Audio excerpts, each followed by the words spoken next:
quite early for me to do a devlog, but I wanted to put something out because I'm moving house soon, so there's bound to be a delay between uploads for a while.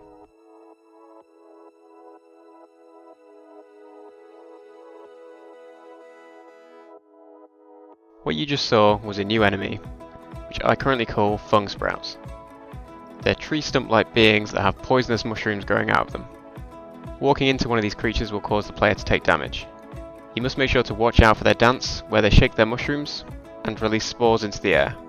These spores are often higher than where the player can jump, and so you've got to be careful when the fung sprouts stop moving, as it indicates that they're about to do this attack. Currently, I've made it so you can pick up and throw these enemies without taking damage. I'm not sure whether I want to make it so that you can't do this and cheese every area, because I do quite like the idea of having to throw them into environmental hazards to defeat them, so I'm quite torn on it. I think if I'm sure I want to keep throwing enemies in the game, then I'll have to give them custom carrying animations, as if they're nervous about being thrown and potentially make them break out of a grab if you take too long, and then causing you to take damage.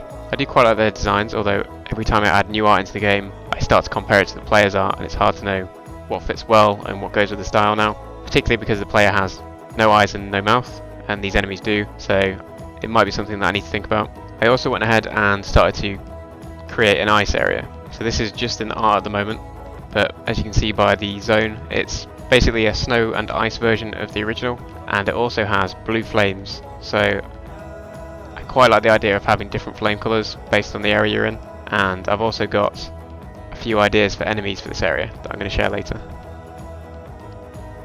Keeping with the art theme, I started to work on a miscellaneous item sheet, which I plan to kind of help flesh out the levels once I've finished the core game loop. Speaking of finishing game loops, I've started to think about the first area's boss, which I wanted to be a haunted tree. Every boss needs a door, so here's a door specific to this area. It's designed to have twisted branches going in and out of the door, and ghastly faces on the door. You'll notice the door has pedestals with slots for green gems. In a previous devlog I showed a gem system. I'd like these gems to be specific to each area, and finding all of them opens the boss's door in that area, and therefore these flames again will come in handy to help you track those gems down. I started designing the boss's artwork. I came up with a few ideas on paper. I first created a mock-up of how I think the boss could look in Asesprite. I like this design with the prickly legs.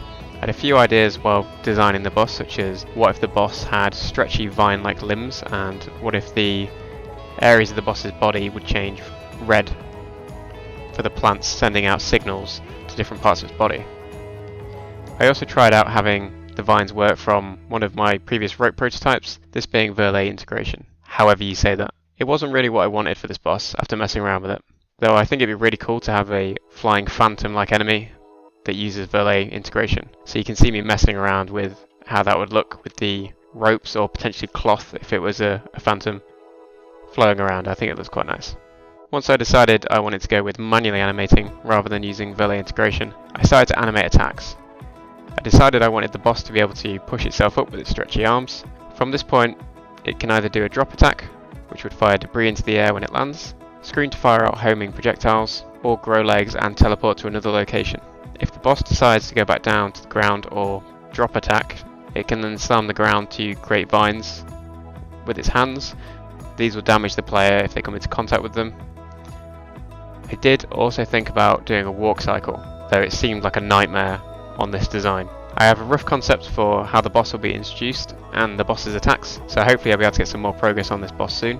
One thing that relates to bosses was the open area where the boss's doors would reside. I've always had the idea of doing one large open area per zone in my mind. However, I started to make a rough version and playtest it, and I didn't really like how the large maps felt with hoist movement. I think there's too much verticality in them, so what I'm thinking of doing is splitting up these large zones and laying them out horizontally.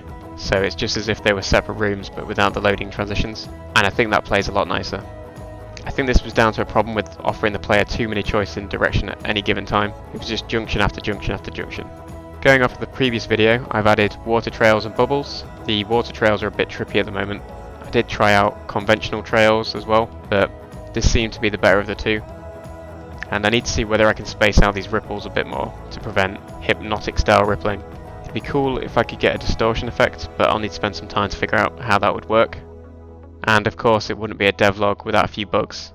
So at first I messed up my bubble particles and made them huge and go everywhere, And then I also found a new bug with climbing spikes underwater that still needs fixing. If you throw a climbing spike underwater, it causes splashing particle effects in the topmost corner of the water. I think this is because it enters inside the water rather than the top layer of water, and it doesn't know where to put the particles, so it just puts them in 0, 0 on the water.